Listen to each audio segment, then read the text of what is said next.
शब्बीर अहमद कश्मीर के उन लाखों काश्तकारों में से हैं जिनका रोजगार बराह रास्त सेब की सन्नत के साथ जुड़ा है।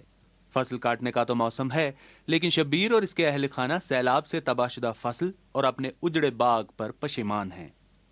हम ये पैसा अपने बच्चों पे खर्च करना चाहते थे, पढ़ाई पे खर्च करना चाहते थे, उनके बच्चों के पढ़ाई पे खर्च करना चाहते थे, भाइयों की शादी में खर्च करना चाहते थे। हमारा ये सारा जो प्लान था ये चौपट हो गया। कश्मीर में सेब की सन्नत का हुजूम 2000 करोड़ रुपए से ज्यादा है।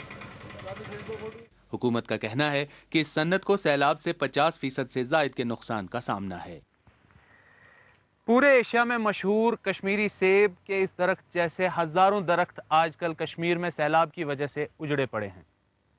सैलाब से कश्मीरी मेवा सनत को जो नुकसान पहुंचा है, उसके असरात अगले कई साल तक नुमायां होते रहेंगे। कश्मीर की मेवा मंडियों में भी सैलाब के असरात नुमायां हैं। आजकल यहाँ वो रिवायती गहमा गहमी नहीं है।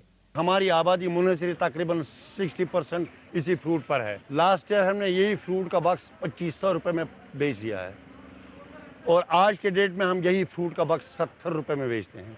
आप देखो कि हमारी इकानमी कहाँ तक गिरी है। कश्मीरी मईशत की रीढ़ की हड्डी यानी सेब की सन्नत को बहाल करने से मुतल्लिक अभी तक हुकूमत ने कोई पॉलिसी मुरतब नहीं की है।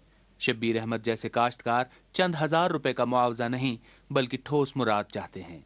कोई भी फ़ायदा हमें नहीं आया है हुकूमत से अभी तक। उन्होंने बताया कि ये जो हमारे बाग का नुकसान 40 लाख हुआ है, करीबन उससे ज़्यादा हुआ है। हम कम से कम 40 लाख कहते हैं, तो 2000 का ऐलान किया है। फी कनाल का उन्होंने 225 रुपया मुआवजा देने को बोला है। हालिया सैलाब ने सेब के बागात की जरखेजी को तकरीबन ख़त्म कर दिया है।